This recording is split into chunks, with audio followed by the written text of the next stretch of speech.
A starving widow with two stolen sons walks onto the ranch of the most feared man in Montana territory, a silent horsebreaker who hasn't spoken to another soul in 3 years. When he finally breaks his silence, his first words aren't a threat or a dismissal. They're a promise that will either save her life or destroy what's left of her broken heart. This is the story of Verena Cross, a woman who lost everything to cruel men and a broken system, and the ranch that became her last chance at something the frontier rarely offers, a second life worth fighting for. If you want to see how a woman with nothing rebuilds an entire world from dust and determination, stay with me until the end. Hit that like button and drop a comment telling me what city you're watching from. I love seeing how far these stories travel. Spring came to Black Hollow the way it always did, late, cold, and mean. The mud on the main street hadn't frozen solid in weeks, but it hadn't thawed enough to be called dirt either. It just sat there, thick and grabbing, the kind of mess that swallowed wagon wheels and made horses nervous. Verena Cross stepped off the supply wagon at the edge of town with a torn canvas satchel that held 2 dresses, a rusted sewing needle, and nothing else that mattered. The driver didn't wait for her to steady herself before snapping the reins. The wagon lurched forward, and Verena stumbled, catching herself against a hitching post that smelled like horse piss and rot. She was 31 years old. She looked 50. Her dress hung loose where it should have fit. Her hair, once thick and dark, was pulled back in a braid so tight it made her scalp ache. She'd done it that way on purpose. Pain kept you focused. Pain kept you from thinking about the boys. Don't think about the boys. She adjusted the satchel on her shoulder and started walking. The town wasn't much. A mercantile, a saloon, a livery stable, and a cluster of shacks that called themselves homes. A few men stood outside the saloon, watching her the way men always watched women who arrived alone. One of them said something low. Another one laughed. Verena kept walking. She'd been turned away from 4 towns already. No one wanted a widow with no references, no family, and no husband to vouch for her existence. She'd tried the church in Silver Ridge. They'd given her a bowl of soup and a sermon about moral failures. She'd tried the boarding house in Carterville. The woman at the desk took one look at her and said they didn't take charity cases. She'd tried a ranch outside of Pittman Flats where the foreman told her they needed a cook, but when she showed up, he'd looked her over and said she was too thin to be any good at it. "You don't look like you eat your own cooking," he'd said, grinning. "That's bad for business." She'd left before he could say anything else. Black Hollow was the last name on the list the minister in Denver had given her. Rough country, he'd warned, rough people, but they're short on workers and they don't ask many questions. That last part was the only reason she'd come. The mercantile had a handwritten notice tacked to the door. Ranch hand needed. Inquire within. Verena pushed the door open and a small bell jangled overhead. The man behind the counter looked up from a ledger, his eyes narrowing. "Help you?" "I'm looking for work," Verena said. Her voice came out steady, which surprised her. "I saw the notice." The man snorted. "That's for Calder Ranch. You don't want that." "I do." "No, you don't." He turned back to his ledger. "Rhett Calder doesn't hire women. Doesn't hire men much either. Keeps to himself out there. Hasn't been to town in 6 months." "Where's the ranch?" The man didn't look up. "North Road, 8 miles. You'll know it when you see it. Big gates. Keeps them locked." "Thank you." She was halfway to the door when he spoke again. "Lady, I'm serious. That man's not right. Whole territory knows it. He broke a horse so bad once it wouldn't let another person near it for the rest of its life. You go out there, you're asking for trouble." Verena didn't answer. She stepped back into the cold and started walking north. The road was worse than the street. Frozen ruts and patches of ice made every step deliberate. Verena's boots were thin. She'd sold her good pair 3 weeks ago for enough money to eat for 2 days. These ones let in the cold, let in the wet. By the time she'd walked an hour, her feet were numb. She kept walking. The land around her was brutal in its openness. No trees except for the occasional scrub pine bent sideways by wind. No shelter, just rolling brown hills that stretched out forever under a sky the color of old iron. The kind of country that didn't forgive mistakes. She thought about the boys again. Couldn't help it. Eli had been 7 when they took him. Jonah had been 5. She'd been standing in the road outside the boarding house in St. Louis, begging the man from the county not to do this. And Eli had looked back at her with eyes that didn't understand. Jonah had been crying so hard he'd made himself sick. You can't provide for them, the man had said. The state's doing you a favor. She tried to run after the wagon, tried to chase it down the street. A neighbor had grabbed her arms and held her back, and she'd screamed until her voice went hoarse. That was 8 months ago. Don't think about the boys. She walked until the sun started sinking, and that's when she saw the gates. They were tall, taller than they needed to be, and made of rough-cut timber that had gone gray with weather. A crossbar held them shut, but there was no lock. Beyond them, a long dirt road led toward a cluster of buildings in the distance. A barn, a house, corrals. Verena stood there for a long time, staring at those gates. Part of her wanted to turn around, walk back to town, find some other way. But there wasn't another way. Not anymore. She lifted the crossbar and pushed the gate open. The ranch yard was quiet. Too quiet. Verena's boots crunched on gravel as she walked toward the house, and the sound felt too loud, like she was announcing herself to something that didn't want visitors. The barn doors were open. Inside, she could see the shapes of horses moving in their stalls. A black dog lay in the dirt near the porch steps, watching her with yellow eyes. It didn't bark, didn't move, just watched. The house itself was small and built low to the ground, like it was trying not to be noticed. The wood was dark, the windows were narrow, and the whole thing had the look of a place that had been lived in hard and cared for not at all. Verena climbed the porch steps, raised her hand to knock. The door opened before she could. The man standing there was tall, taller than her late husband had been, and built like someone who'd spent his whole life doing work that required a strong back and no complaints. His hair was dark and long enough to touch his collar. His face was all hard angles, rough stubble, and a mouth that didn't look like it smiled much. His eyes were gray, cold gray, the kind of gray that made you think of winter rivers and long silences. He didn't say anything, just looked at her. Verena swallowed. I'm looking for work. I can cook, clean, mend clothes. I'm strong. I don't complain. The man didn't move. I walked from town, Verena continued. Her voice wavered and she hated herself for it. The mercantile said you might need help. Still nothing. I don't need much, just a place to sleep. Food. I'll work hard. I won't cause trouble. The man's eyes moved over her slowly. Not in the way men in saloons looked at women. This was different. He was reading her the way you'd read a horse, checking for weakness, for fear, for anything that would make her a bad investment. Finally, he spoke. You're starving. It wasn't a question. Verena's jaw tightened. I'm fine. No, you're not. His voice was low and rough, like he didn't use it much. You walked 8 miles in boots that don't fit. You're shaking. When's the last time you ate? Yesterday. Liar. Verena's hands curled into fists. I can work. That's all that matters. The man studied her a moment longer, then stepped back and held the door open. Come inside. She didn't move. I'm not asking twice, he said. Verena stepped inside. The house was warmer than she'd expected. A fire burned in the stone hearth, and the room smelled like smoke and coffee. The furniture was simple, rough-built and practical. A table, 2 chairs, a narrow bed against the far wall. Everything clean, everything worn. The man walked to the hearth and poured something from a pot into a tin cup. He handed it to her. Drink. It was soup, thin but hot. Verena's hand shook as she took the cup, and she hated that he saw it. She drank anyway. It burned going down, but she didn't care. She drank until the cup was empty. The man watched her the whole time. Sit, he said, nodding toward one of the chairs. Verena sat. Her legs were shaking now, too. The man leaned against the wall, arms crossed. What's your name? Verena Cross. Where'd you come from? St. Louis. That's a long way. Yes.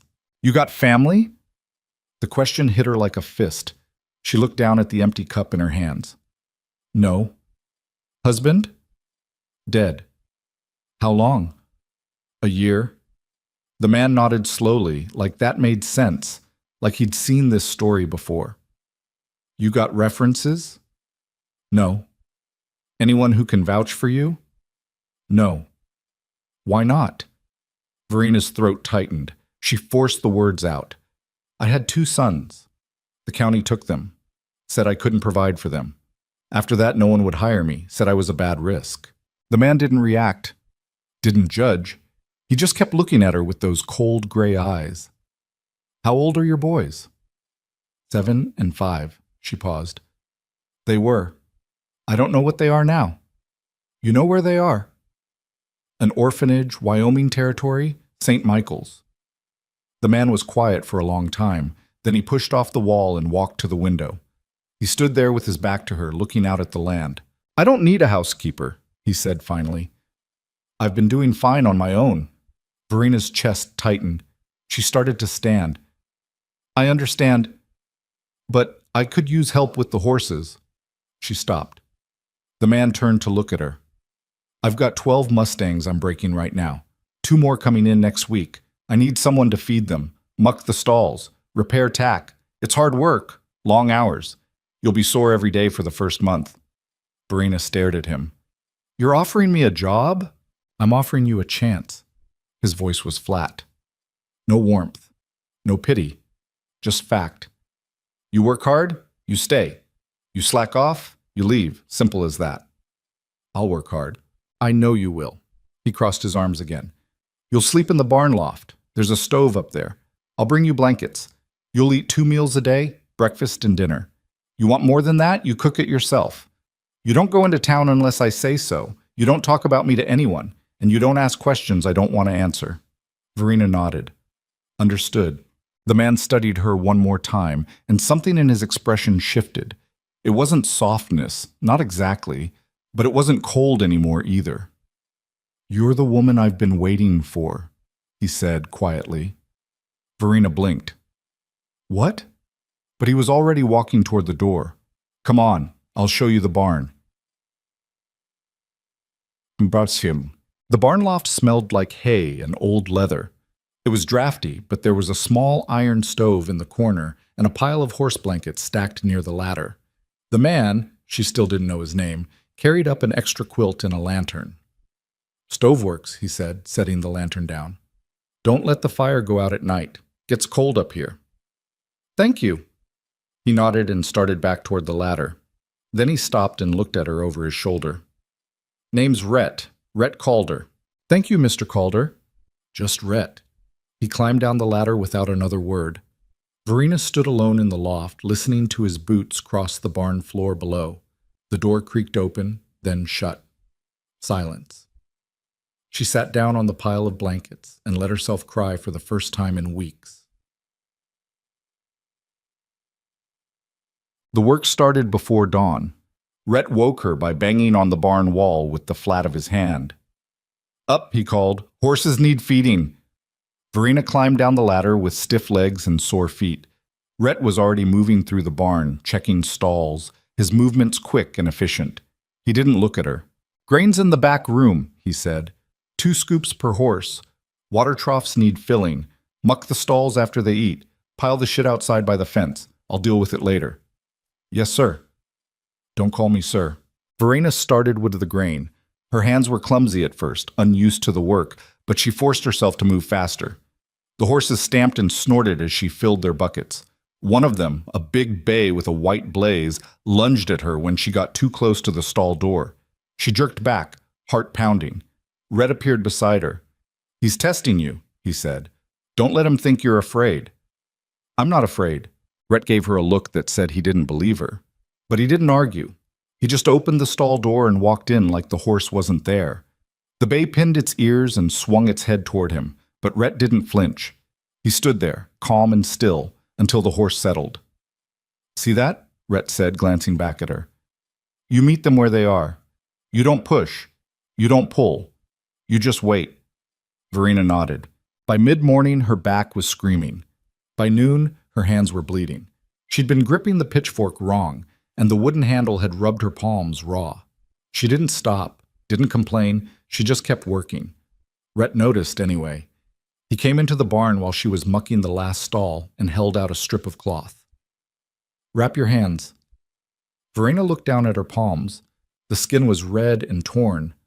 I'm fine. Wrap them anyway. He dropped the cloth on the edge of the stall door and walked away. She wrapped her hands.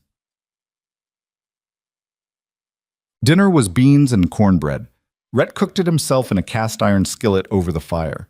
He didn't say much while they ate, just sat across from her at the table, chewing slowly, his eyes somewhere else. Verena broke the silence. "How long have you been out here?" Rhett didn't look up. "Long enough." "You run this place alone?" "Mostly." "That must be hard." He shrugged. "I like it that way." Verena wanted to ask more, but she could tell he wasn't the kind of man who invited questions, so she stayed quiet and finished her food. When she stood to clear the plates, Rhett spoke again. "You did good today." Verena froze. "What?" "I said you did good." He finally looked at her, and for the first time his expression wasn't hard. It was something else. Something close to approval.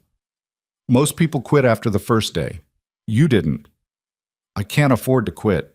"I know." He stood and carried his plate to the basin. "But you still didn't."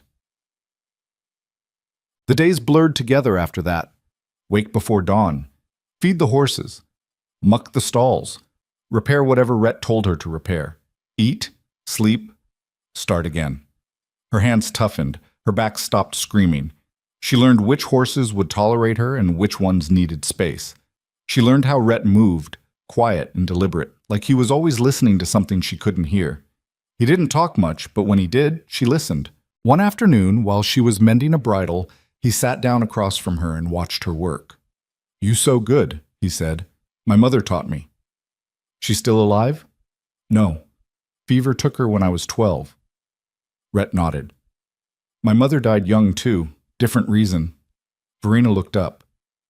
"What happened?" He didn't answer right away, just stared at the bridle in her hands like it held the memory. "She left," he said finally. "My father drank. Hit her. One day she just walked out and never came back. I was 10. I'm sorry." Rhett shook his head.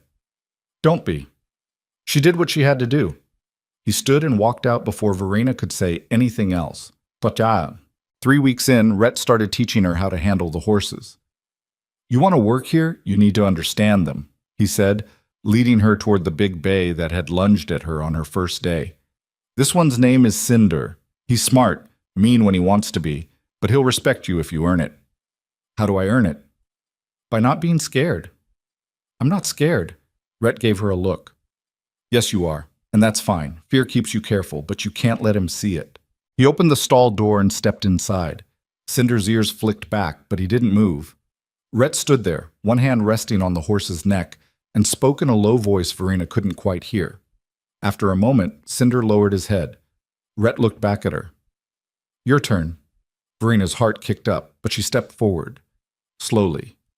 The way Rhett had taught her. She reached out and touched Cinder's neck. The horse's skin twitched under her hand, but he didn't pull away. "Good," Rhett said quietly. "Now just stand there. Let him get used to you." She stood there for what felt like an hour. Her arms started to ache, but she didn't move. Didn't speak. Just breathed. Finally, Cinder let out a long breath and shifted his weight. "He's settling," Rhett said. "That's trust." Verena pulled her hand back slowly, and Cinder didn't react. When she stepped out of the stall, her legs were shaking. Rhett closed the door behind her. "You did good." "I didn't do anything." "You stayed calm. That's everything." Ticket. A month in, Verena finally asked the question that had been sitting in her chest since the day she arrived. They were sitting on the porch after dinner, watching the sky turn purple. Rhett was cleaning his rifle. Verena was mending a shirt. "Why'd you hire me?" she asked. Rhett didn't look up from the rifle. "Told you, needed help." "You said you'd been doing fine on your own." "I had been." "So why me?" He was quiet for a long time. Then he set the rifle down and leaned back in his chair. "I saw something in you, Bush," he said. "Same thing I see in the horses I break. You were scared, hurting, but you weren't broken, not all the way." Verena's throat tightened. "How'd you know?" "Because broken things don't walk 8 miles in bad boots looking for work." He looked at her then, and his gray eyes weren't cold anymore. "Broken things just lie down and quit." She didn't know what to say to that. Rhett stood and picked up the rifle. "Get some sleep. Early start tomorrow." He was halfway to the door when she spoke again. Thank you. He stopped, didn't turn around, just nodded once and went inside. Us. It was 6 weeks into her time at the ranch when Rhett came back from town with a letter. He didn't say anything, just handed it to her and walked toward the barn. Verena stood there on the porch, staring at the envelope. Her hand shook as she opened it. The handwriting was neat, official. The letter was from St. Michael's Orphanage in Wyoming Territory. Dear Mrs. Cross, we are writing to inform you that your sons, Elias and Jonah Cross, remain in our care. They are healthy and receiving proper education and moral instruction. If you wish to inquire about their well-being or discuss the possibility of reunification, you may contact us at the address below. Sincerely, Sister Margaret Holloway. Verena read the letter 3 times. Then she sat down on the porch steps and cried so hard she thought she'd break apart. She didn't hear Rhett come back until he was standing right in front of her. They're alive, she choked out. They're still alive. Rhett crouched down in front of her. His face was serious, steady. You want to see them? I can't. I don't have money for the trip. I'll take you. Verena's breath caught. What? I'll take you, Rhett said again. It's a 3-day ride. We'll leave in the morning. You don't have to. I know I don't. He stood and held out his hand. But I'm going to anyway. Verena stared at his hand. Rough, scarred, steady. She took it. They left before the sun came up, 2 horses packed light and a third trailing behind on a lead rope. Rhett didn't say much as they saddled up, just checked the cinches twice and handed Verena a canteen that was heavier than it looked. Drink when I drink, he said. Not before. She nodded and climbed into the saddle. Her mare was a solid chestnut named Birch, calm enough that even Verena's inexperience wouldn't spook her. Rhett rode Cinder, the big bay that had tried to bite her that first week. The horse moved under him like they were part of the same thought. The sky was still dark when they passed through the ranch gates. Rhett didn't look back. Verena did, just once. The barn and the house looked small already, swallowed up by the land. She faced forward and didn't look again. The first day of riding was long and silent. The country stretched out flat and endless, broken only by the occasional rise of hills that didn't offer much in the way of cover. The wind cut across the open ground, cold and steady, and Verena pulled her coat tighter around her shoulders. Rhett rode ahead, his back straight, his eyes always moving, scanning the horizon, checking the trail, reading the land the way some people read books. They stopped once at midday to rest the horses. Rhett didn't build a fire, just handed her a piece of jerky and a biscuit that was hard enough to hurt her teeth. Chew slow, he said. Makes it last longer. Verena chewed slow. How far is it? She asked after a while. 3 days if the weather holds. 4 if it doesn't. You've been there before? No. She looked at him. Then how do you know the way? Rhett pulled a folded map from his coat pocket and handed it to her. It was old, the paper soft from being opened and closed too many times. Someone had marked a route in pencil, thin lines connecting towns she'd never heard of. Got this from the mercantile, Rhett said. Man there said, it's accurate enough. Verena traced the route with her finger. 3 days. She could make it 3 days. She had to. They rode until the light started failing, then made camp in a shallow draw that offered some protection from the wind. Rhett unsaddled the horses and hobbled them while Verena gathered what little brush she could find. It wasn't much, just dry grass and a few twisted branches, but Rhett got a fire going anyway. They ate more jerky, more hard biscuits. Rhett boiled coffee in a dented pot and poured her a cup without asking if she wanted one. Drink it, he said. You'll need it. The coffee was bitter and strong, but it was warm, and that was enough. Verena held the cup in both hands and stared into the fire.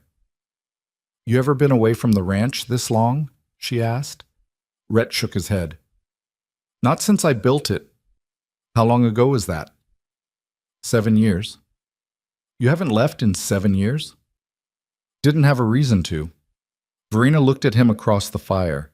His face was hard to read in the flickering light, all shadows and angles. Then why now? Rhett didn't answer right away. He poured himself more coffee and sat back against his saddle, his eyes on the flames.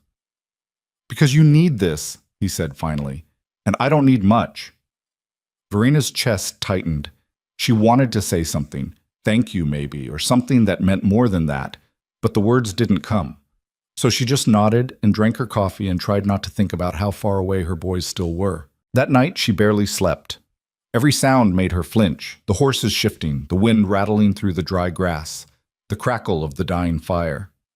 She lay on her bedroll, staring up at the sky, watching the stars move slow across the black. Rhett didn't sleep much either. She could tell by the way he sat up every hour or so, checking the darkness, his hand resting on the rifle beside him. "You worried about something?" she asked quietly. "Always," Rhett said. "Keeps you alive." The second day was harder. The trail climbed into rougher country, the ground rockier, the wind meaner. Verina's legs ached from the saddle, and her hands were stiff from gripping the reins. She didn't complain, didn't ask to stop, just kept riding. Around midday, they passed a burned-out homestead.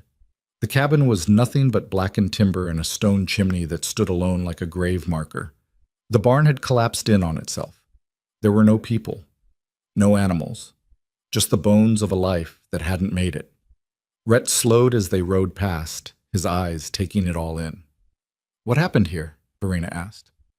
"Could be a lot of things. Fire, raiders, winter." He looked at her. "Out here, it doesn't take much." They kept riding. That night, they camped near a creek that ran thin and cold. Rhett caught 2 fish with a hook and line he'd packed in his saddlebag. He cleaned them quick and cooked them over the fire, and they ate without talking. Verina washed her face in the creek afterward, the water so cold it made her head ache. When she came back to the fire, Rhett was sitting with his back against a rock, his hat pulled low over his eyes. "You should sleep," he said without looking at her. "Tomorrow's the longest stretch." "What about you?" "I'll sleep when we get there." Verina sat down across from him and pulled her blanket around her shoulders. "You don't have to do this, you know. I could have made the trip on my own." Rhett pushed his hat back and looked at her. "No, you couldn't." "You don't know that." "Yeah, I do." His voice was flat. Not mean, just honest. "You don't know this country. You don't know how to track. You don't know what to do if your horse throws a shoe or you run into trouble." He leaned forward, his elbows on his knees. "You would have died before you made it halfway." Verena wanted to argue, but she couldn't, because he was right. "So why help me?" she asked. "You don't owe me anything." Rhett was quiet for a long time. The fire popped and hissed between them.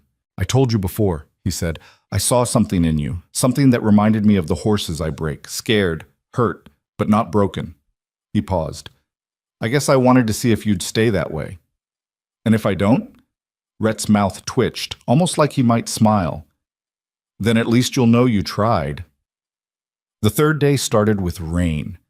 Not heavy, just a cold drizzle that soaked through everything and made the trail slick. Rhett pulled his coat tighter and kept riding. Verena did the same. By afternoon, the rain had stopped, but the damage was done. Verena's clothes were damp, her hands were numb, and every muscle in her body felt like it had been beaten with a hammer. She didn't say anything, just gritted her teeth and stayed in the saddle. Rhett glanced back at her once. "You doing all right?" "Fine." "Liar." "I'm fine enough." He didn't push it. They reached the town of Cartwell just before dark. It wasn't much. A few buildings clustered around a wide dirt road, a church with a crooked steeple, and a sign that said the orphanage was another 2 miles north. Rhett stopped in front of a boarding house and swung down from his saddle. "We'll stay here tonight. Get some rest. Head to the orphanage in the morning." Verena climbed down, her legs shaking. "I can go tonight." "No, you can't. You're dead on your feet." Rhett tied Cinder to the hitching post and looked at her. "You want to see your boys. You need to be steady when you do it, not falling apart." She wanted to argue, but she knew he was right. Again. The boarding house was run by a woman named Mrs. Brennan, a thick-waisted widow with sharp eyes and a sharper tongue. She looked Verena up and down, then glanced at Rhett. "2 rooms," Rhett said before she could ask. Mrs. Brennan nodded. "That'll be $1 each." Rhett paid without arguing. Verena's room was small and cold, but it had a real bed and a basin of water. She washed her face and hands, then sat on the edge of the mattress and stared at the wall. Tomorrow. Tomorrow she'd see them. Her hands started shaking again, and she pressed them flat against her knees to make it stop. There was a knock at the door. "It's me," Rhett said. Verena stood and opened the door. Rhett was standing in the hallway, still wearing his coat, his hat in his hands. "You need to eat," he said. "Come on." They ate at a small tavern down the street, stew and bread that actually tasted like something.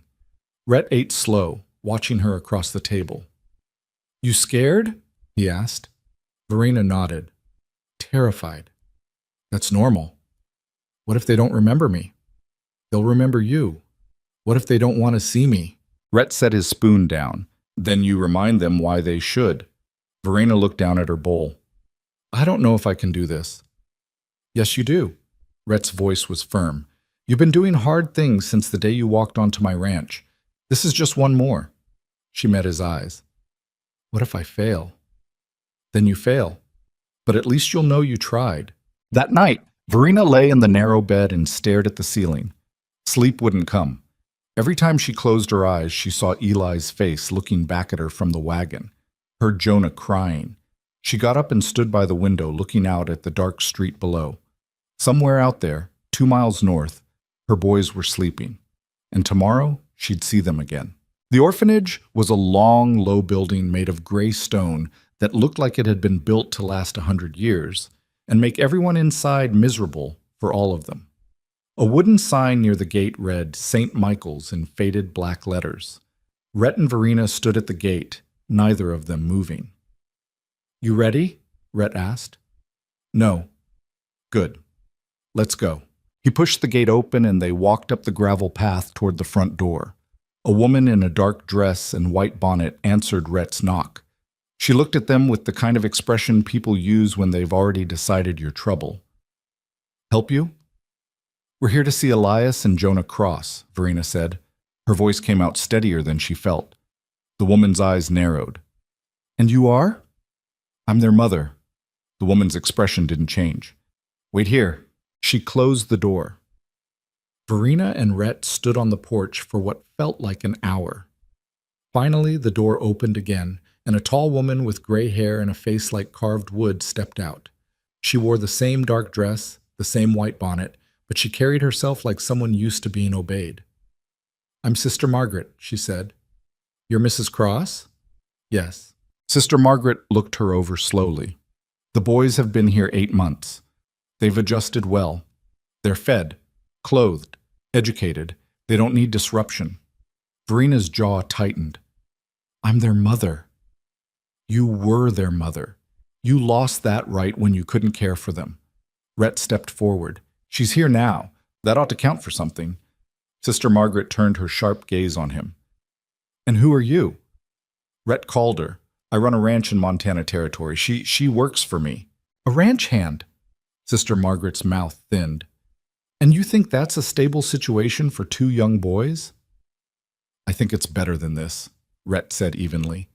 Sister Margaret's eyes flashed, but before she could respond, Verena spoke. "Please, I just want to see them. That's all I'm asking." Sister Margaret studied her for a long moment. Then she nodded once. 5 minutes. In the common room. I'll be present the entire time." She turned and walked inside. Verena followed, her heart pounding so hard she thought it might break through her chest. The common room was cold and bare. Wooden benches, a single table, and a row of narrow windows that let in gray light. Sister Margaret gestured for Verena and Rhett to wait, then disappeared down a hallway. Verena stood frozen in the middle of the room. Her hands were shaking again. She pressed them together and tried to breathe. "Hey," Rhett said quietly.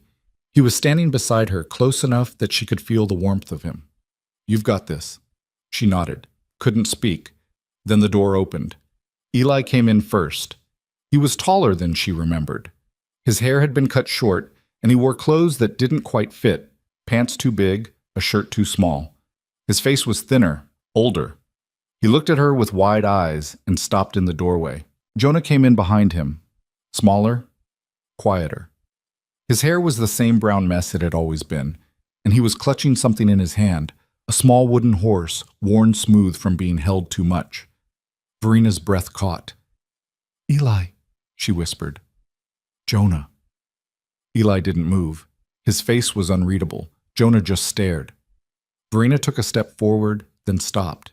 She didn't know what to do, didn't know if she was allowed to touch them. "It's me," she said, her voice breaking. "It's Mama." Jonah's face crumpled. He dropped the wooden horse and ran across the room, slamming into her so hard she almost fell. His arms wrapped around her waist, and he buried his face in her stomach. "Mama," he sobbed. "Mama, Mama, Mama." Verena dropped to her knees and pulled him close, her hands in his hair, her tears falling fast. "I'm here, baby. I'm here." Eli still hadn't moved. He stood in the doorway, his hands clenched into fists, his jaw tight. Verena looked up at him through her tears. "Eli, please." His mouth trembled. "You left us." "I didn't want to. They took you. I tried to stop them. You didn't try hard enough." The words hit her like a slap. Verena's throat closed up and she couldn't speak. Rhett stepped forward. He crouched down so he was eye level with Eli, his voice low and calm. "Your mama walked 8 miles in bad boots looking for work so she could save enough money to come find you," Rhett said. "She's been working every day since, bleeding her hands raw, because all she could think about was getting you back. So don't tell her she didn't try hard enough." Eli stared at him. "Who are you?"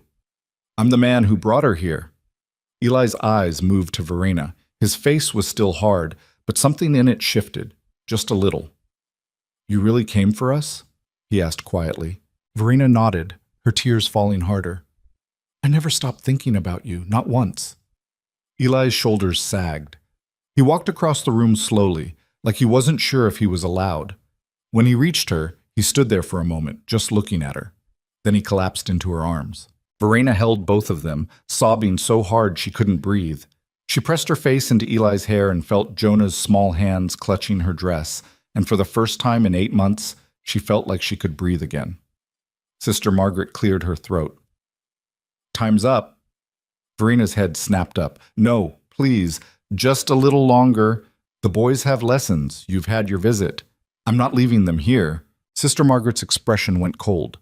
"You don't have a choice. The county placed them in our care. You have no legal claim. I'm their mother. You lost that right." Verena stood, her hand still on the boy's shoulders. "Then tell me what I have to do to get it back." Sister Margaret crossed her arms. "You'd need to prove you can provide for them. A stable home, steady income, references from upstanding members of the community." Her eyes flicked to Rhett. "A ranch hand's wages won't be enough." Rhett stepped forward again. "What if she wasn't just a ranch hand?" Sister Margaret raised an eyebrow. Meaning she's family. She and the boys live with me. On my land. I provide for all of them." Verena stared at him. "Rhett." He didn't look at her, just kept his eyes on Sister Margaret. "I've got a working ranch, land, livestock, a house. That's stable enough." Sister Margaret's mouth thinned. "And what exactly is your relationship to Mrs. Cross?" Rhett didn't hesitate. "She's my wife." The room went silent. Verena's heart stopped. Sister Margaret's eyes narrowed. "You're married?" "We are," Rhett said. His voice was steady, absolute. "Married 3 months ago. Been working the ranch together since." Sister Margaret looked at Verena. "Is this true?" Verena's mind was spinning. She didn't understand what Rhett was doing, didn't know why he was lying. But when she looked at his face, she saw something there that made her pause. "Trust me," his eyes said. Verena swallowed hard. "Yes, it's true." Sister Margaret studied them both for a long moment. Then she shook her head. "Even if that were the case, I'd need proof, documentation, a marriage certificate." "I'll get you one," Rhett said. "That could take weeks." "Then we'll come back in weeks." Sister Margaret's jaw tightened. "You're wasting your time." "Maybe," Rhett said, "but it's my time to waste." He turned to the boys. "Eli, Jonah, your mama's not giving up on you. You hear me? She's coming back. And when she does, she's taking you home." Eli looked at him, then at Verena. "You promise?" Verena crouched down and took his face in her hands. "I promise. I'm going to bring you home. Both of you." Jonah grabbed her hand. "Don't go, Mama. Please don't go." "I have to, baby. But I'll be back. I swear I'll be back." Sister Margaret moved toward the door. "It's time." Verena kissed both boys on the forehead, holding them as long as she could. Then Rhett gently pulled her back, his hand on her shoulder. "Come on," he said quietly. "We need to go." They left the boys standing in the common room, their faces pale and scared, and Verena felt like her heart was being ripped out of her chest all over again. Outside, the air was cold and sharp. Verena stood on the porch, shaking, her breath coming in short gasps. "I can't leave them," she choked out. "I can't." "You're not leaving them," Rhett said firmly. "You're going to get what you need to bring them home. There's a difference." Verena turned to him, her eyes wild. "Why did you say we were married? What were you thinking?" "I was thinking it was the only way to get them to listen. But we're not married, and now we have to get a certificate, and we don't have—" "We'll figure it out," Rhett said. He gripped her shoulders, forcing her to look at him. "Listen to me. You are getting those boys back. I don't care what it takes. I don't care what we have to do. You hear me?" Verena stared at him, her chest heaving. "I hear you," she whispered. "Good." He let go of her shoulders and walked toward the horses. "Now, let's go." They rode hard that first day, pushing the horses further than they should have. Rhett didn't stop until the sun was nearly gone, and even then he only made camp because Verena's mare was stumbling. That night, she sat by the fire and stared into the flames, her mind somewhere else. "You didn't have to do that," she said quietly. Rhett looked up from the coffee he was pouring. "Do what?" "Lie for me. Call me your wife. Risk your reputation for people you barely know." Rhett handed her a cup. "I don't have a reputation, and I didn't do it for people I barely know. I did it for you." Verena's throat tightened. "Why?" He was quiet for a moment, his eyes on the fire. "Because you deserve to have your boys back, and because I know what it's like to lose family and not be able to do a damn thing about it." "Your mother." He nodded. Verena sipped the coffee, the heat burning her tongue. "I'll pay you back. Somehow. I don't know how yet, but I will." "I don't want you to pay me back." "Then what do you want?" Rhett looked at her across the fire, and for the first time since she'd met him, his expression softened. "I want you to stop apologizing for needing help," he said. "And I want you to stay." Verena's breath caught. "Stay? At the ranch? With the boys? When we get them back?" He paused. "If you want to." She stared at him, her heart pounding. "You'd do that? Let us stay?" "I already said I would." "But you don't even know if we can get them back. What if the certificate doesn't work? What if—" "Then we'll try something else." His voice was firm, steady. "I meant what I said back there. I'm not letting you do this alone." Verena felt the tears coming again, but this time she didn't try to stop them. She just nodded and looked down at her cup. "Thank you," she whispered. Rhett didn't answer, just poured himself more coffee and leaned back against his saddle. They made it back to Black Hollow 5 days later. The trip had been hard, rain, cold, and 2 nights without a fire because the ground was too wet. But they'd made it. The ranch looked the same as when they'd left it. The barn, the house, the corrals. But something felt different to Verena. It felt less like a place she worked and more like a place she belonged. Rhett unsaddled the horses while Verena carried their packs inside. She stood in the middle of the house, looking around at the rough furniture and the cold hearth, and thought about what it would be like to bring the boys here. Eli sleeping in the loft, Jonah laughing by the fire, a real family again. Rhett came in a few minutes later, his hat in his hands. "We need to talk," he said. Verena turned. "About what?" "About what happens next." He set his hat on the table and looked at her.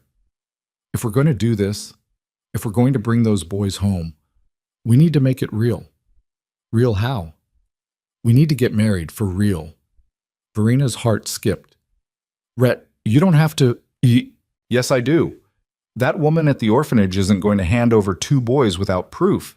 And if we show up with a certificate that doesn't match what we told her, she'll know we lied." He paused. "So we make it real. We go into town tomorrow, find someone who can marry us, get the certificate, and then we go back and get your boys." Verena stared at him, her mind racing. "You'd marry me? Just to help me get my sons back?"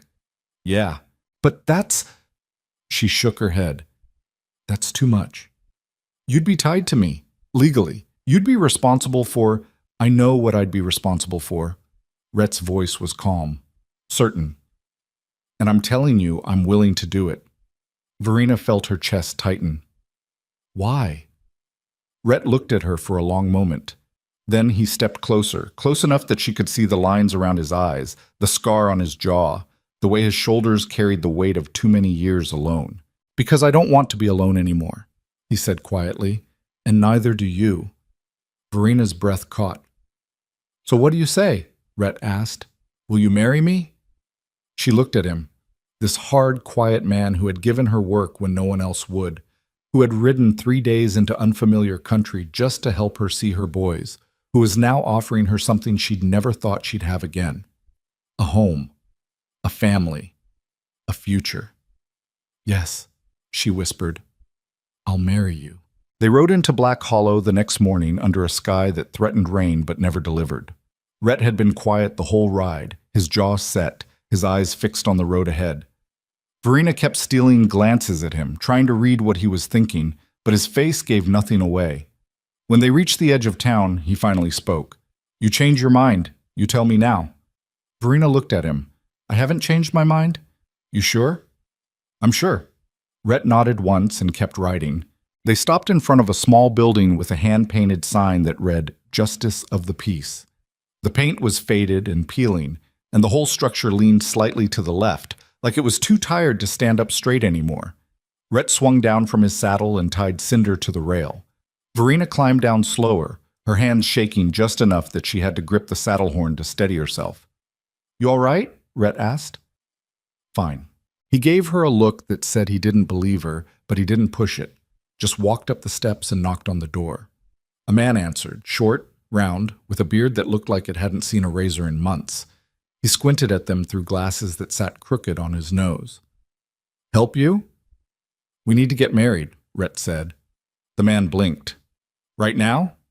"Right now." The man scratched his beard and looked them both over. "You got witnesses?" "No." "You need 2. Then find us 2.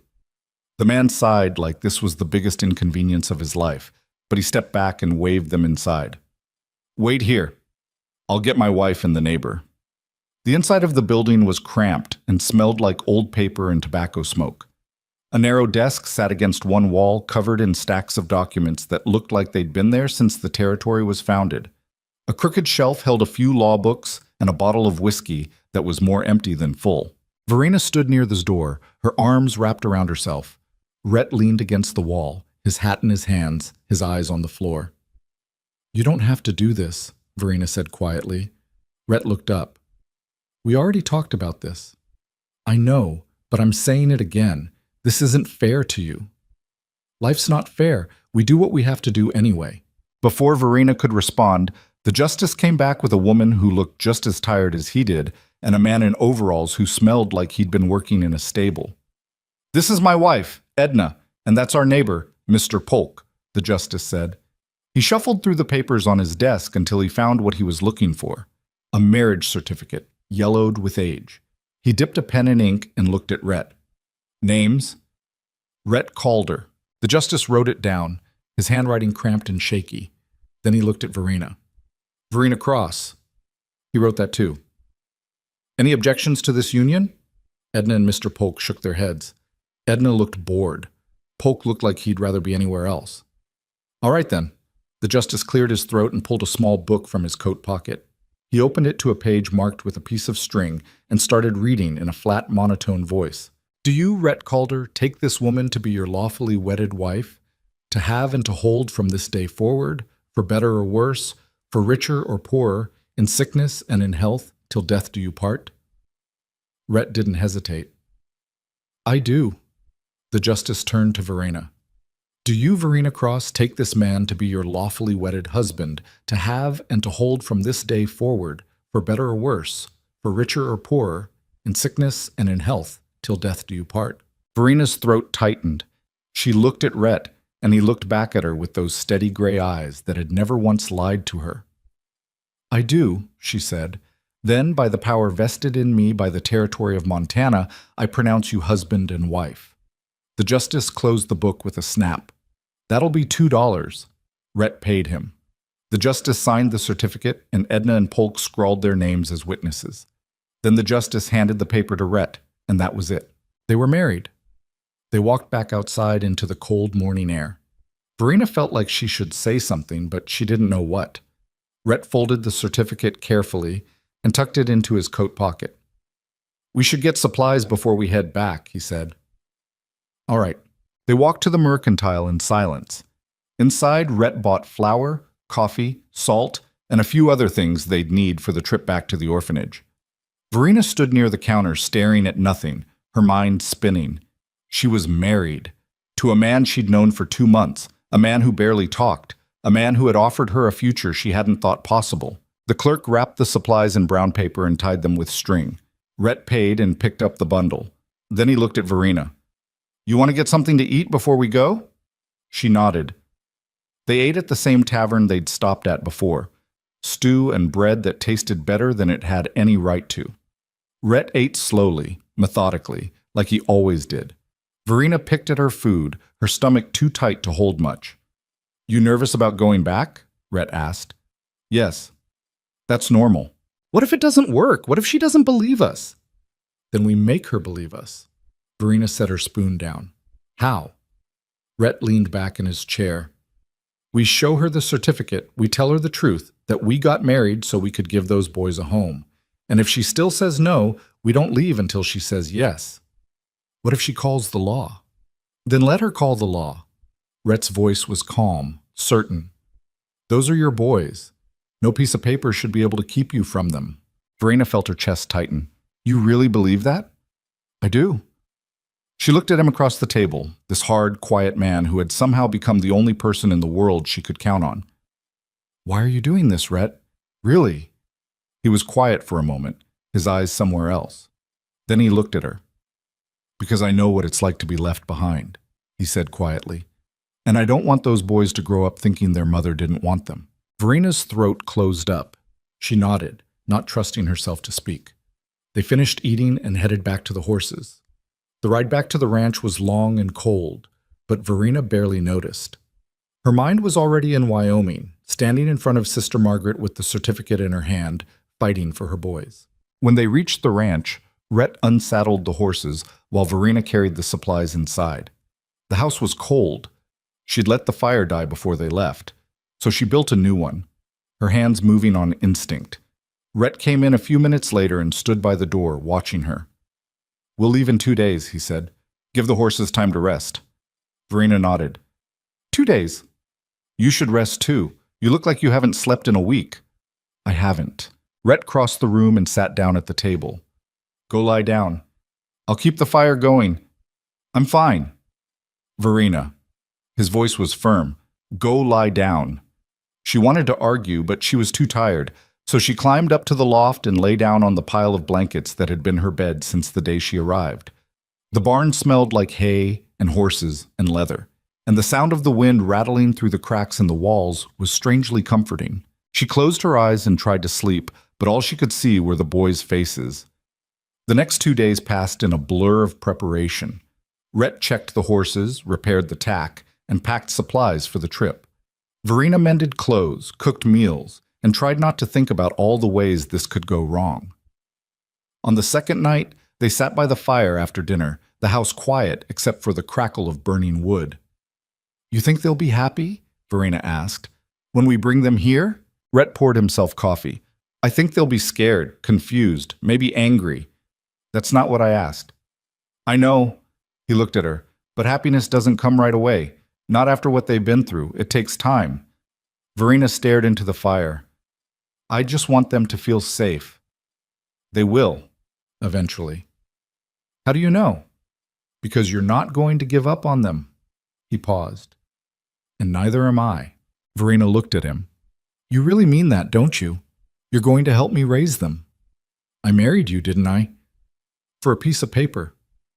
Maybe at first. Rhett set his cup down. But not anymore. Verena's breath caught. What does that mean? Rhett was quiet for a long time. Then he leaned forward, his elbows on his knees, his eyes on hers. It means I didn't just marry you to help you get your boys back, he said. I married you because I wanted to. Verena stared at him, her heart pounding. Rhett, I'm not asking you to feel the same way, he said quickly. I'm just telling you the truth. So you know. She didn't know what to say. Didn't know how to explain that she'd been feeling something too, something she didn't have words for yet. So she just nodded and looked back at the fire. Thank you, she said quietly. Rhett nodded and stood. Get some sleep. We leave at first light. The trip to Wyoming felt shorter this time, maybe because Verena knew what was waiting at the end of it. They rode hard, stopped only when they had to, and reached Cartwell on the afternoon of the third day. This time, they didn't stop at the boarding house. They rode straight to the orphanage. Sister Margaret answered the door herself. Her expression didn't change when she saw them, but something flickered in her eyes, annoyance, maybe, or resignation. You're back, she said. We are, Rhett said. He pulled the marriage certificate from his coat and handed it to her. And we brought proof. Sister Margaret unfolded the paper and read it slowly, her lips pressed into a thin line. When she finished, she looked up at them. This is dated 8 days ago. That's right. You told me you'd been married for 3 months. I lied. Rhett's voice was flat. We got married so we could bring those boys home. And now we're here to do it. Sister Margaret's eyes narrowed. You lied to me. That alone is reason enough to deny your request. Maybe, Rhett said, but it doesn't change the fact that we're married now, legally, and we can provide for those boys. So unless you've got a real reason to keep them here, you need to let them go. Sister Margaret's jaw tightened. A marriage of convenience is not a stable foundation for raising children. It's more stable than this place, Rhett shot back. At least they'll have a mother who loves them, and a man who's willing to work himself to the bone to keep a roof over their heads. And what happens when this arrangement falls apart? Sister Margaret demanded. When you realize you've made a mistake and decide you don't want the burden of 2 young boys. That's not going to happen. You can't know that. Yes, I can. Rhett stepped closer. Because I grew up without a mother, and I know what that does to a kid. I'm not letting that happen to them. Sister Margaret stared at him for a long moment. Then she turned to Verena. And you? You think you're ready to be a mother again after abandoning them once? The words hit Verena like a fist, but she didn't flinch. She stepped forward, her voice steady. I didn't abandon them. They were taken from me, and I've spent every day since trying to get them back. She paused.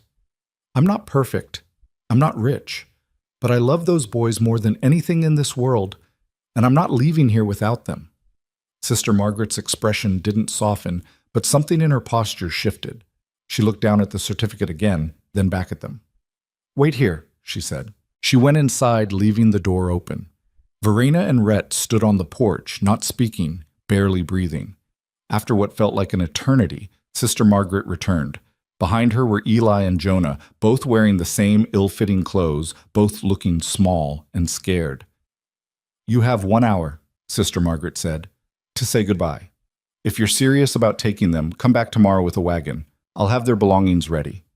Verena's heart lurched. You're letting us take them? I'm allowing a trial period, Sister Margaret said coldly. If I hear any reports of neglect or mistreatment, I will have them removed from your custody immediately. Do you understand?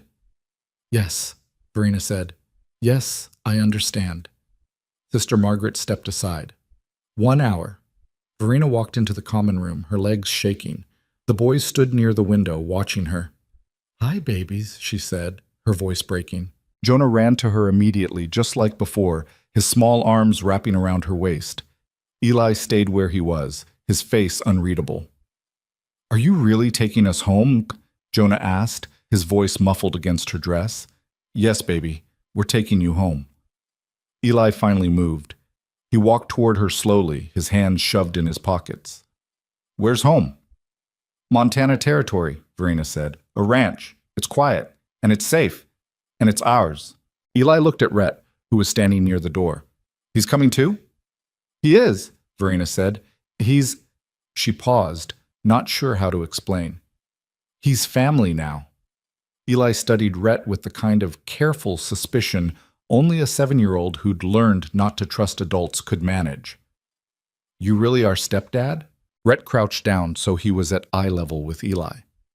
I am, and I know you don't know me. I know you've got no reason to trust me, but I'm telling you right now, I'm not going to hurt you. I'm not going to let anyone else hurt you either. You and your brother are safe with me, understand? Eli stared at him for a long moment. Then he nodded. Okay. Rhett stood. Good. They spent the next hour sitting together in the common room. Jonah climbed into Verena's lap and didn't let go. Eli sat beside her, close but not touching, asking questions about the ranch, what it looked like, what they'd do there, whether there were horses. Lots of horses, Rhett said. You'll learn to ride, both of you. Jonah's eyes went wide. Really? Really? When the hour was up, Sister Margaret appeared in the doorway. Time. Verena held Jonah tighter. We're coming back tomorrow, I promise. You promise? Jonah whispered. I promise.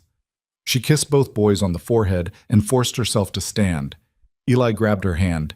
You're really coming back? He asked. I'm really coming back. He let go slowly, and Verena walked out before she could change her mind and refused to leave without them right then and there. Outside, Rhett was already untying the horses. Verena stood on the porch, her chest so tight she thought she might break. We're getting them tomorrow, Rhett said. Don't forget that. Verena nodded, not trusting herself to speak. They spent the night at the boarding house again. Verena didn't sleep. She lay in the narrow bed staring at the ceiling, counting down the hours until morning. When the sun finally came up, she was already dressed and waiting by the door. Rhett rented a wagon from the livery, small but big enough to carry 2 boys and whatever belongings they had. They drove it to the orphanage just after breakfast. Sister Margaret met them at the door with 2 small bundles, clothes mostly, and a few personal items. She handed them to Rhett without a word. Then she brought out the boys. Eli was holding Jonah's hand. They both looked terrified. This is it, Sister Margaret said. You take them. They're your responsibility. No coming back here if it doesn't work out. It'll work out, Verena said. Sister Margaret didn't look convinced, but she stepped aside. Verena knelt down in front of the boys. You ready? Jonah nodded. Eli just stared at her. It's going to be all right, Verena said. I promise. She stood and took Jonah's hand. Rhett picked up the bundles and nodded toward the wagon. Let's go home. They climbed into the wagon, Verena and the boys in the back, Rhett up front holding the reins. As they pulled away from the orphanage, Verena looked back once and saw Sister Margaret standing in the doorway, watching them leave. Then she turned around and faced forward. The boys were silent for the first hour. They sat close to Verena, Jonah holding her hand, Eli staring out at the passing landscape with eyes that didn't trust any of it yet. You hungry? Verena asked. Jonah nodded. Eli shrugged. Rhett stopped the wagon and pulled out the food he'd packed, bread, cheese, dried apples. The boys ate slowly like they weren't sure if there'd be more later. There's plenty, Rhett said, watching them. You don't have to ration it. Eli looked at him. How do we know you're not lying? You don't, Rhett said, but you'll figure it out soon enough. They kept moving. The landscape stretched out around them, open and empty and harsh. Jonah fell asleep against Verena's shoulder. Eli stayed awake, watching everything. It's big out here, he said quietly. It is, Verena said. Is the ranch big? Big enough. What do you do there? We work with the horses, fix things that break, take care of the land. Eli was quiet for a moment. What do we do? Verena looked at him. You be kids, for as long as you can. Eli frowned. What does that mean? It means you get to play, and learn, and not worry about where your next meal is coming from. She paused. It means you get to be safe. Eli looked down at his hands. I don't remember what that feels like. Verena's chest tightened. She put her arm around his shoulders and pulled him close. He didn't pull away. They reached the ranch 3 days later, just as the sun was setting. The boys stared at the buildings, the barn, the house, the corrals, with wide eyes. This is it? Eli asked. This is it, Rhett said. He stopped the wagon near the house and climbed down. Verena helped the boys out, their legs stiff from days of sitting. Come on, she said. Let me show you inside. The house was small and plain, but it was warm. Rhett had kept the fire going before they left, and the coals were still hot. Verena stirred them back to life while the boys stood near the door, not sure what to do. This is where you'll sleep, Rhett said, pointing to the narrow bed against the wall. We'll build you a proper bed frame soon, but for now, you'll share this one. Eli and Jonah looked at each other. Then Jonah climbed onto the bed and lay down, his eyes already closing. Eli stayed standing. "Where do you sleep?" he asked Rhett. "Out in the barn?" "Why?" "Because that's where I've always slept." Eli frowned. "But you're married now. Don't married people sleep in the same place?" Rhett glanced at Verena. She looked back at him, her cheeks flushing. "We'll figure that out later," Rhett said. "Right now, you need to rest." Eli climbed onto the bed beside Jonah, but he didn't lie down. He just sat there, watching them both with careful eyes. "You can trust us," Verena said quietly. "I'll decide that later," Eli said. Verena wanted to argue, but she didn't, because he was right. Trust wasn't something you could demand, it was something you earned. That night, after the boys were asleep, Verena and Rhett sat on the porch in the cold. "They're scared," Verena said. "Of course they are." "How long until they're not?" Rhett leaned back against the wall. "I don't know. Could be weeks, could be months, could be longer." "What if they never feel safe here?" "Then we keep trying until they do." Verena looked at him. "You really think we can do this?" Rhett met her eyes. "I think we don't have a choice. Those boys are here now. They're ours. And we're going to do whatever it takes to make this work." Verena nodded. "Whatever it takes." They sat in silence for a while, listening to the wind and the distant sound of the horses moving in the barn. "Thank you," Verena said finally, "for all of this." Rhett shook his head. "You don't need to thank me." "Yes, I do." He looked at her, and for the first time his expression softened. "Then you're welcome." Inside the house, one of the boys stirred. Verena stood and went back in, and Rhett followed. They stood together in the doorway, watching Eli and Jonah sleep, and Verena felt something she hadn't felt in a long time. Hope. The first week was harder than Verena had expected. The boys didn't talk much. They ate what was put in front of them without complaint, but they didn't ask for more. They watched everything with careful eyes, like they were waiting for something bad to happen. Jonah cried at night when he thought no one could hear. Verena heard him anyway. She'd climb out of her makeshift bed near the fire and sit beside him until he fell back asleep, her hand on his small back. Eli didn't cry. He just watched. Watched Rhett when he worked. Watched Verena when she cooked. Watched the door like he expected someone to come through it and take them away again. On the third morning, Verena found him sitting on the porch before sunrise, his knees pulled up to his chest. "You're up early," she said, sitting down beside him. Eli didn't look at her. "Couldn't sleep." "Bad dreams?" He shrugged. Verena waited. The sky was starting to lighten in the east, turning the land from black to gray. "What happens if you don't want us anymore?" Eli asked quietly. Verena's chest tightened. "That's not going to happen." "You don't know that." "Yes, I do." "The people at the orphanage said our real dad didn't want us. They said that's why he died.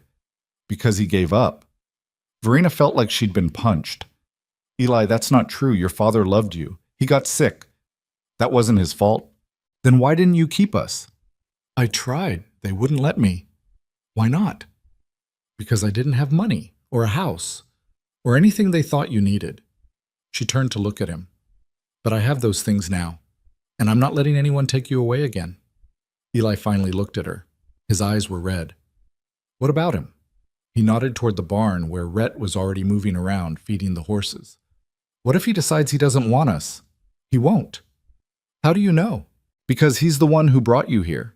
He's the one who married me so we could get you back. If he didn't want you, he never would have done any of that." Eli was quiet for a long time. Then he leaned against her, just slightly, and Verena put her arm around him. They sat like that until the sun came up. Rhett started teaching the boys about the ranch slowly. He didn't push, didn't demand, just showed them things and let them decide if they wanted to try. On the fourth day, he took them out to the corrals.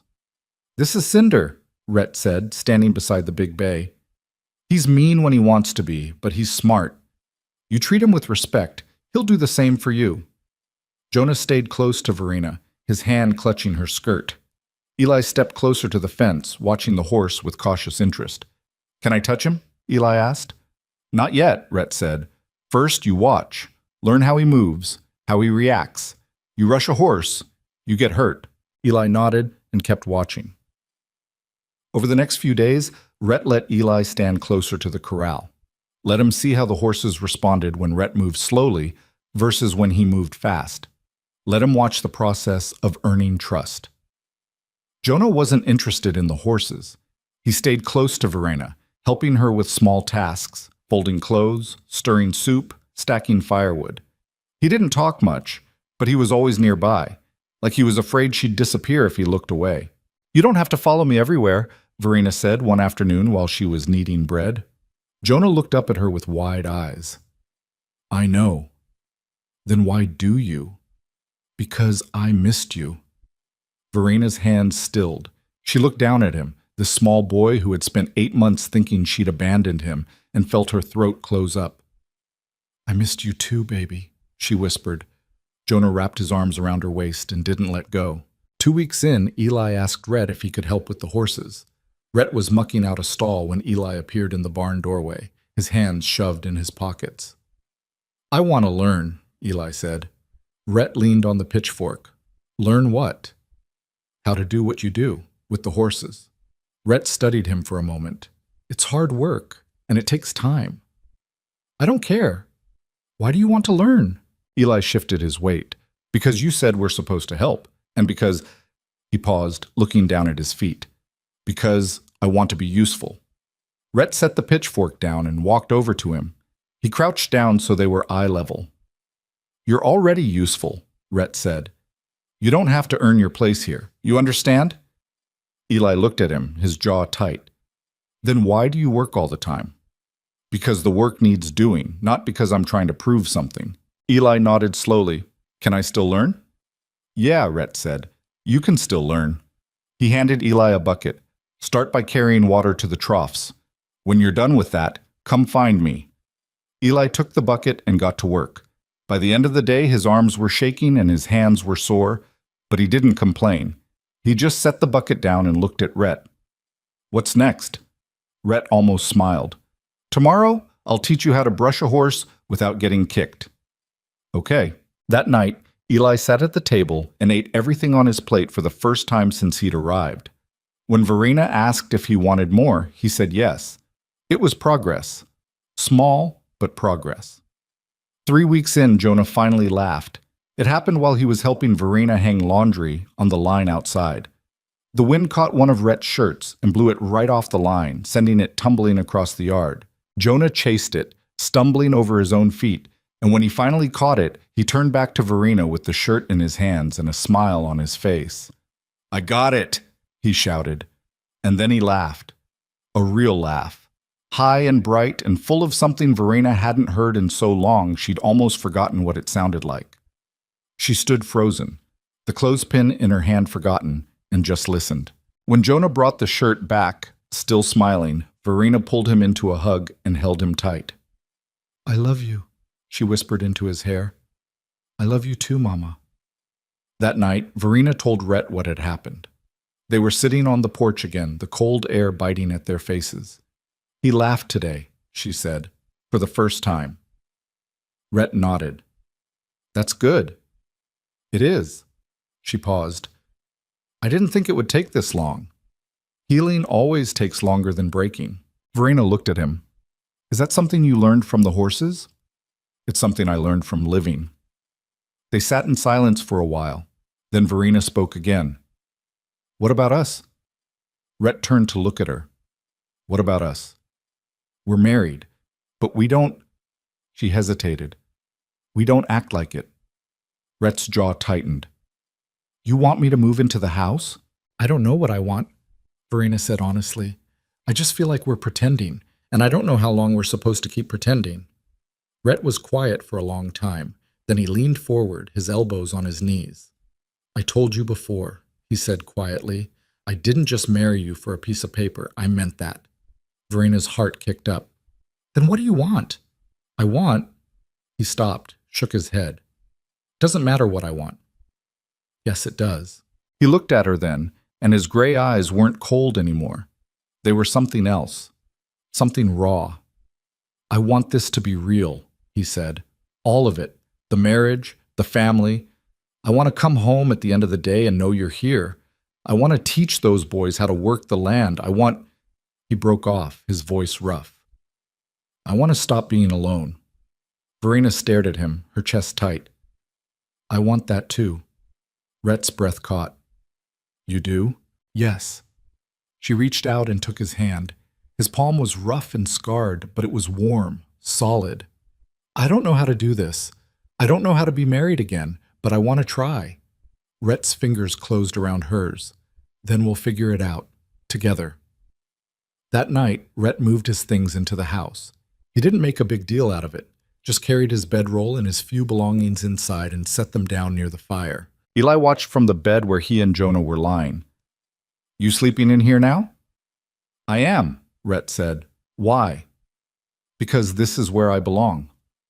Eli looked at Verena, then back at Rhett. Does that mean we're a real family now? Rhett crouched down beside the bed. We've been a real family since the day we brought you home.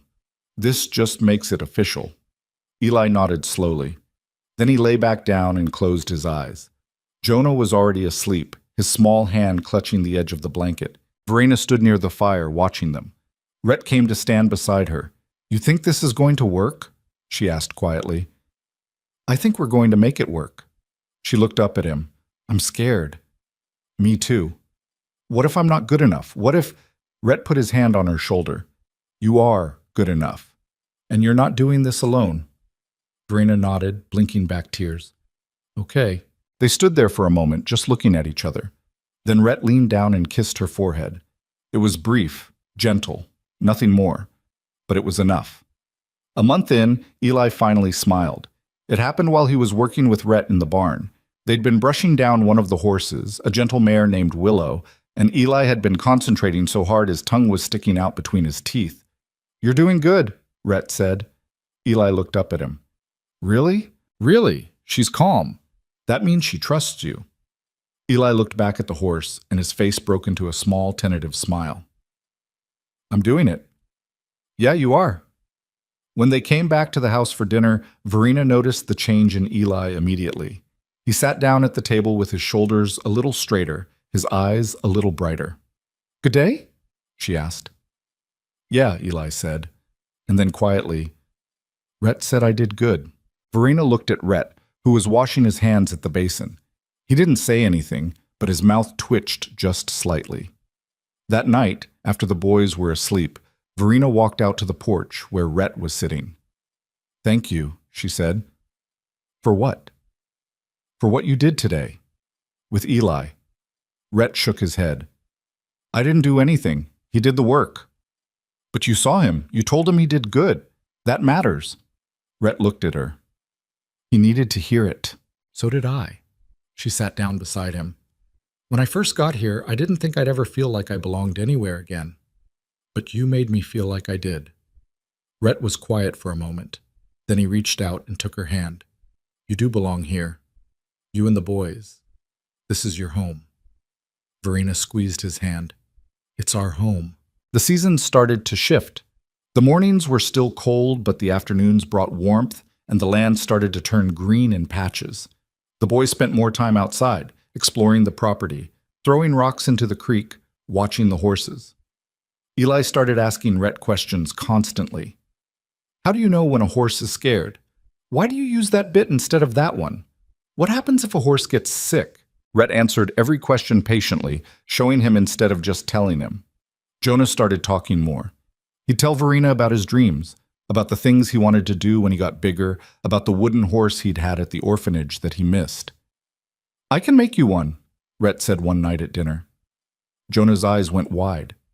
Really? Really?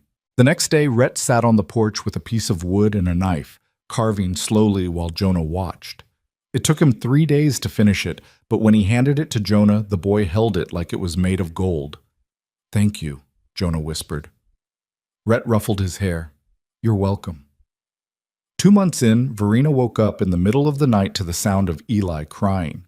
Not loud, just quiet, muffled sobs that came from the bed where he and Jonah slept. She got up and crossed the room. Rhett stirred near the fire but didn't wake. Eli? She whispered. He turned over, his face wet with tears. I had a bad dream. What about? About the orphanage. About them taking us back. Verena sat down on the edge of the bed. That's not going to happen. How do you know? Because you're ours now, legally. No one can take you away. Eli wiped his face with the back of his hand. What if you die? Like Dad did. Verena's breath caught. Eli, what if you die and we have to go back? She pulled him into her arms and held him tight. I'm not going to die. And even if something happened to me, Rhett would take care of you. You're his sons now, too. He said that? He didn't have to. I know him. Eli was quiet for a moment. Then he pulled back and looked at her. Do you love him? Verena hesitated. It was the first time anyone had asked her that question out loud. Yes, she said finally. I do.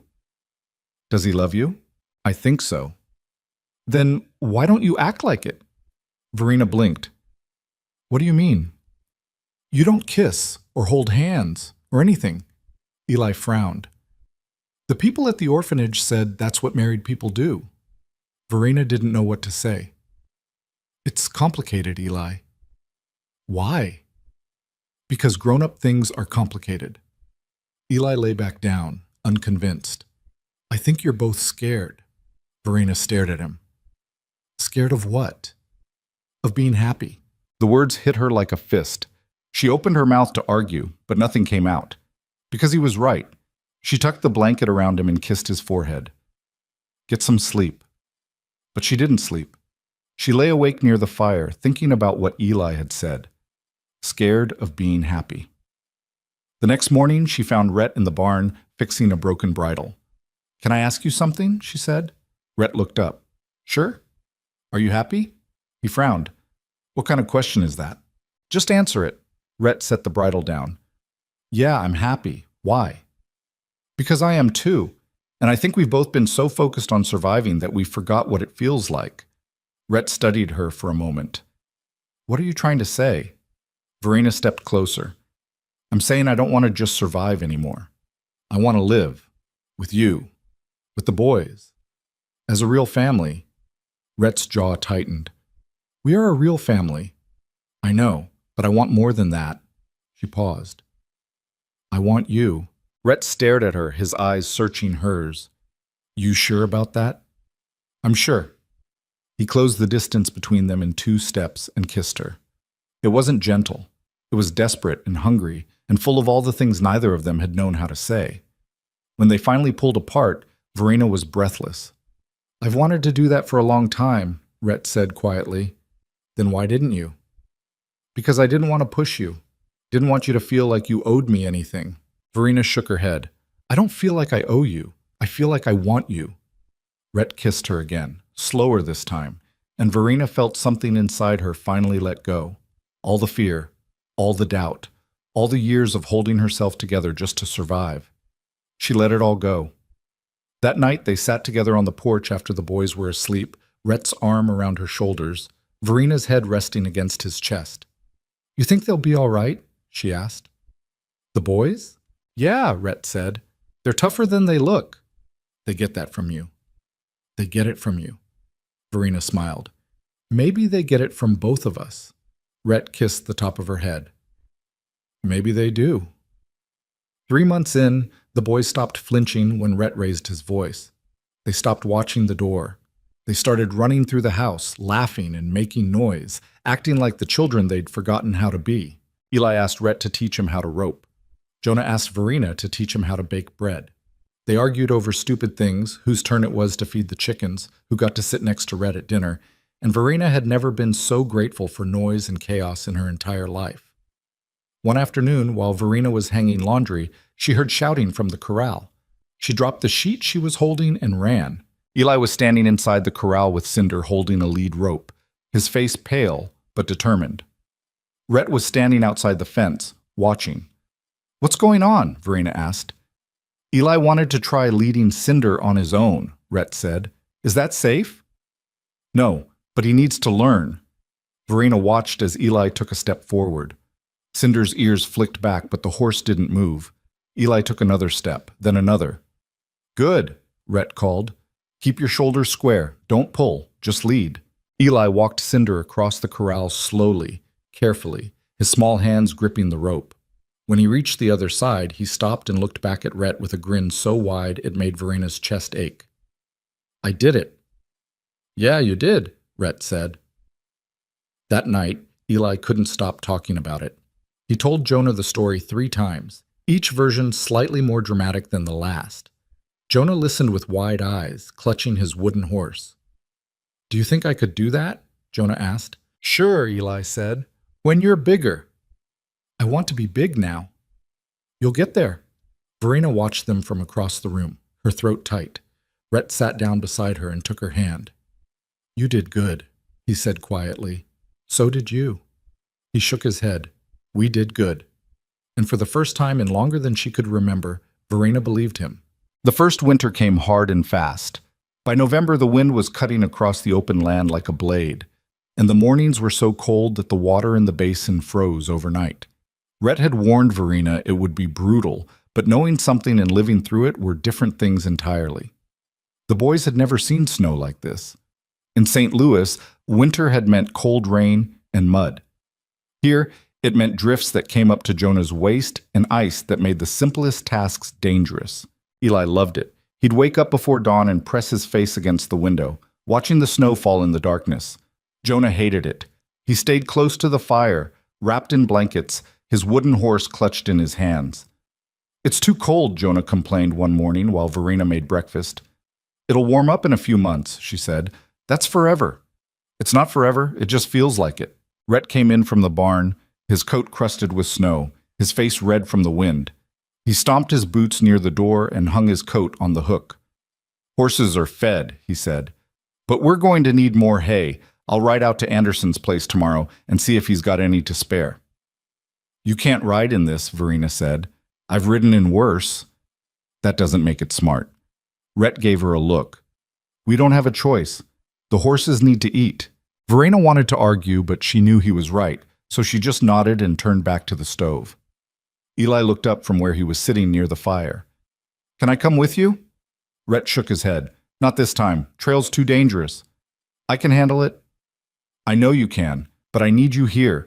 Someone's got to look after your mother and brother while I'm gone." Eli sat up straighter. "You mean it?" "I mean it." Jonah looked at Verena with wide eyes. "Is he really going to leave us?" "Just for a day," Verena said. "He'll be back before dark." But Jonah didn't look convinced. He climbed into her lap and stayed there until breakfast was ready. Rhett left the next morning before the sun came up. Verena stood on the porch and watched him ride north, his figure getting smaller and smaller until the snow swallowed him whole. She went back inside and tried to focus on the work that needed doing. Eli helped her carry wood from the pile outside. Jonah sat near the fire and played with his horse, making quiet sounds like hoofbeats. By midday, the wind had picked up. By afternoon, it was howling. Verena stood at the window, staring out at the white landscape, and felt her chest tighten. "He'll be fine," Eli said from behind her. Verena turned. "What?" "Rhett. He'll be fine. He knows what he's doing." Verena wanted to believe that, but she'd seen men die in weather like this, seen them freeze to death trying to make it home, seen them disappear into storms and never come back. "I know," she said anyway. Eli came to stand beside her. He was almost as tall as her shoulder now. When had that happened? "You love him," Eli said. It wasn't a question. "Yes." "Good, because he loves you too." Verena looked down at him. "How do you know?" "Because he looks at you the way Dad used to look at you, before he got sick." Verena's throat closed up. She put her arm around Eli's shoulders and pulled him close. Rhett came back just after dark, covered in snow and ice, leading his horse slowly through the drifts. Verena heard the sound of hooves and ran to the door. He was alive. Cold and exhausted, but alive. She helped him inside while Eli took care of the horse. Rhett's hands were so stiff he could barely move his fingers. Verena sat him down near the fire and pulled off his boots, then wrapped a blanket around his shoulders. "Did you get the hay?" she asked. "Yeah. Anderson's bringing it tomorrow."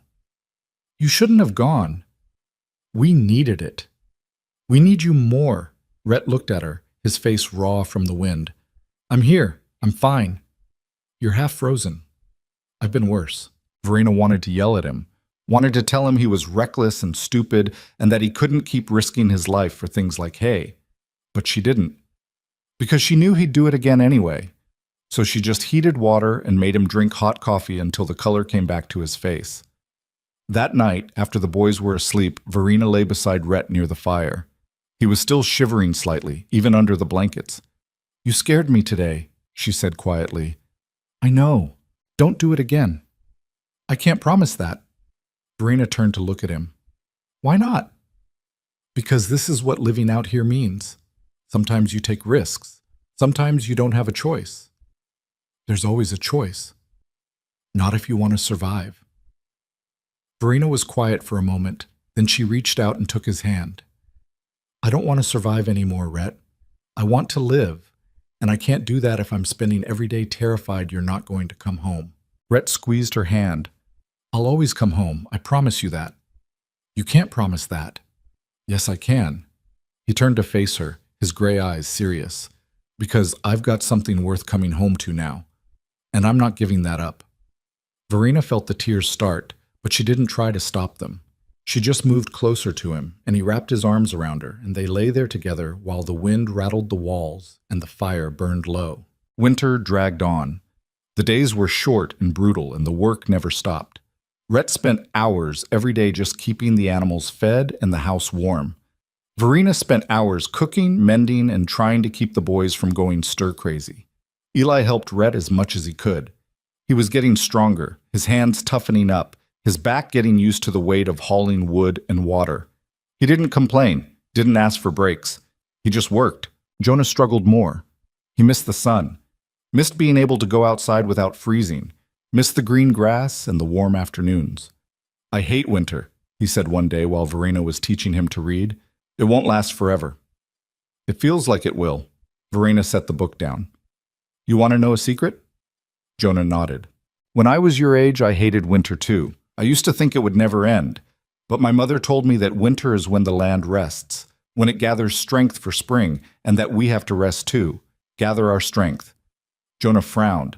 "But I don't want to rest. I want to play." "I know, but sometimes resting is the hardest work of all." Jonah thought about that for a moment. Then he picked up the book and kept reading. In late January, a storm came through that lasted 3 days. The snow fell so thick they couldn't see the barn from the house. Rhett strung a rope from the porch to the barn door so he wouldn't get lost trying to feed the horses. They were trapped inside, all 4 of them, with nothing to do but wait it out. Eli and Jonah played cards. Rhett carved small animals out of scraps of wood. Verena sewed and tried not to think about how small the house felt with everyone in it. On the second night, Jonah crawled into Verena's lap and stayed there, even though he was getting too big for it. "Tell me a story," he said. "What kind of story?"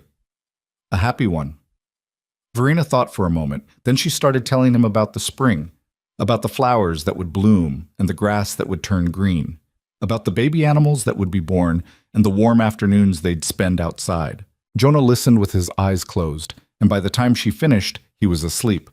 Rhett was watching her from across the room. "You're good at that." "At what?" "Making things sound better than they are." Verena smiled sadly. "I've had a lot of practice." When the storm finally broke, they stepped outside into a world that was completely transformed. The snow was piled so high it covered the fence posts. The sky was clear and blue, the kind of blue that hurt to look at. Eli whooped and jumped off the porch into a drift that came up to his chest.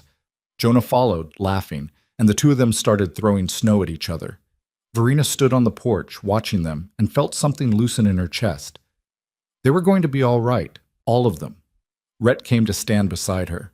"Spring's coming." "Not for a while yet." "No, but it's coming." He was right. By late February, the days were getting longer. By March, the snow was starting to melt. And by April, the land was waking up. The boys spent every daylight hour outside. Eli worked with Rhett, learning how to mend fences and check the horses for injuries. Jonah followed Verena around, helping her plant a small garden near the house. "What are we planting?" Jonah asked, his hands covered in dirt. "Beans, carrots, potatoes, things that'll grow in this soil. Will they taste good?" "Better than anything you've ever had." Jonah grinned. "Can I plant the carrots?" "You can plant whatever you want." He got to work.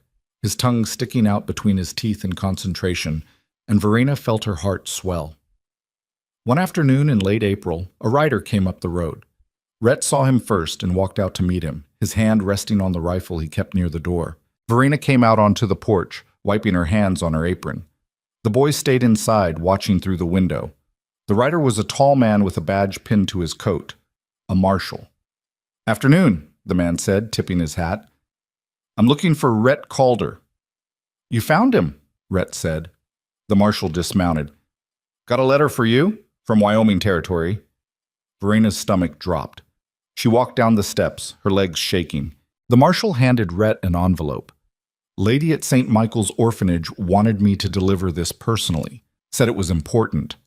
Rhett tore the envelope open and read the letter quickly. When he finished, he looked at Verena. "It's from Sister Margaret," he said. "What does it say?" Rhett handed her the letter. Verena's hands trembled as she read. The letter was short. Sister Margaret wrote that the orphanage had reviewed their case and determined that Eli and Jonah were thriving in their new home. The state was officially closing the case. The boys were theirs. Permanently. Legally. No one could take them away again. Verena read the letter 3 times before she believed it. Then she looked at Rhett, tears streaming down her face. "They're ours," she whispered. "They're ours," Rhett said. The marshal cleared his throat. "Congratulations, ma'am. You folks have a good day." He rode off, and Verena stood there in the dirt, holding the letter, crying so hard she couldn't breathe. Rhett pulled her into his arms. "It's over. You can stop worrying now." "I don't know how." "You'll learn." The boys came running out of the house, their faces anxious. "What's wrong?" Eli asked. "Why are you crying?"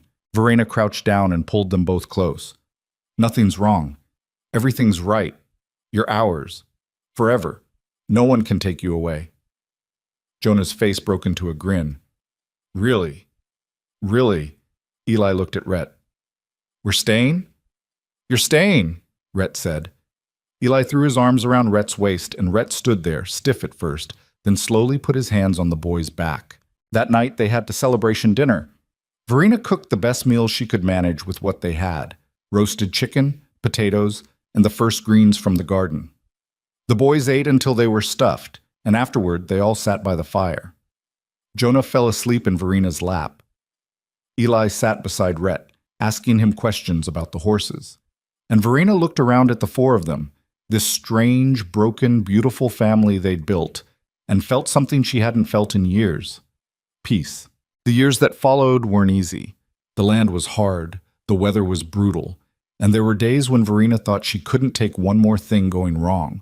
But they made it work. Eli grew into a young man who could handle a horse as well as Rhett. He was serious and steady, with his mother's determination and his stepfather's quiet strength. He didn't talk much, but when he did, people listened. Jonah grew into a boy who couldn't stop talking. He was bright and curious, always asking questions, always looking for the next adventure. He didn't have Eli's patience with the horses, but he had a way with people that neither of his parents could match. Rhett taught them both how to work the land, how to read the weather, how to survive in a place that didn't forgive mistakes. He was hard on them, but he was fair, and they respected him for it. Verena watched them grow and felt like her heart might burst. These boys who had been so scared and broken were thriving. They were whole. They were hers. And Rhett, quiet, closed-off Rhett, opened up in ways Verena never expected. He smiled more, laughed more, let himself be happy. One evening, when the boys were teenagers, Verena found him sitting on the porch, watching the sun set. "You thinking about something?" she asked, sitting down beside him. "Just remembering." "Remembering what?" "The day you walked onto this ranch. You looked like hell. Like you'd already given up." Verena smiled. "I had given up. I just didn't know it yet." "But you didn't stay that way." "No, because you wouldn't let me." Rhett took her hand. "You saved yourself. I just gave you a place to do it." Verena leaned her head against his shoulder. "We saved each other." They sat there in silence, watching the sky turn orange and pink. Inside, they could hear the boys arguing about something, probably whose turn it was to clean the barn. "You ever regret it?" Verena asked. "Marrying me? Taking on the boys?" Rhett shook his head. "Not once." Not even when things were hard? Especially not then. He turned to look at her. You know what I learned from breaking horses? What? That the hardest ones, the ones that fight you, that don't trust you, that make you work for every inch, those are the ones worth keeping, because once they trust you, they'll never let you down. Verena felt tears prick her eyes. Are you comparing me to a horse? Rhett smiled. I'm comparing us to horses. All of us. We were all broken in different ways, but we figured out how to trust each other, and that made us stronger than we ever were alone. Verena kissed him. I love you. I love you too. Inside something crashed, and Eli shouted. Jonah laughed. Rhett sighed. I should probably go see what they broke. Let them figure it out. So they stayed on the porch, holding hands, watching the last of the light fade from the sky. Years later, when Eli was 20 and Jonah was 18, they stood together in the yard and looked at the ranch that had become their home. The house had been expanded, the barn had been rebuilt, the corrals were full of horses. The land that had once felt so empty and brutal now felt like it belonged to them. Eli was getting ready to start his own place on the northern edge of the property. Jonah was talking about going to town, maybe starting a business. They were growing up, moving on, but they'd always come back, because this was home. Verena stood on the porch watching them, and Rhett came to stand beside her. They're going to be all right, he said. I know. You worried? A little, but that's what mothers do. Rhett put his arm around her. You did good with them. We did good with them. He nodded. Yeah, we did. That night, after the boys had gone to bed, Verena and Rhett sat by the fire like they always did. The house was quiet, the wind was gentle, the fire crackled softly. You ever think about how different things could have been? Verena asked. Sometimes. If I hadn't walked onto your ranch that day, if you hadn't hired me, if we hadn't... But you did, and I did, and we did. Rhett looked at her, and I wouldn't change any of it. Verena smiled. Neither would I. She thought about the woman she'd been when she first arrived, starving, broken, desperate. She thought about the boys, so scared and lost. She thought about Rhett, alone in this house for 7 years, too afraid to let anyone in. And she thought about what they'd built together. Not just a home, not just a family, but a life. A real life, full of hard work and laughter and love. It wasn't perfect, it wasn't easy, but it was theirs. And that was enough. Because survival, Verena had learned, wasn't just about staying alive. It was about finding the courage to trust that happiness could last. It was about letting yourself be loved even when you thought you didn't deserve it. It was about building something from nothing and refusing to let go. She'd lost everything once, her husband, her home, her sons. But she'd found something better, something stronger, something that couldn't be taken away. She'd found a family, a real one, the kind you choose, the kind you fight for, the kind you build day by day, choice by choice, through all the brutal winters and hard springs and everything in between. And as she sat there beside Rhett, watching the fire burn low, she understood something she hadn't understood before. Sometimes the best things in life aren't the ones you plan for. They're the ones you stumble into when you're too tired to fight anymore, when you're too broken to care about being careful, when you're so desperate for a chance that you'll take it, even if it scares you. And sometimes those things, those messy, imperfect, hard-won things, turn out to be the only things worth having. Verena leaned against Rhett's shoulder and closed her eyes. Tomorrow would bring more work, more challenges, more days of waking up before dawn and falling asleep exhausted. But it would also bring more moments like this, more evenings on the porch, more laughter from the boys, more quiet nights beside the fire. And that, Verena thought, was more than she'd ever hoped for. It was more than enough. It was everything.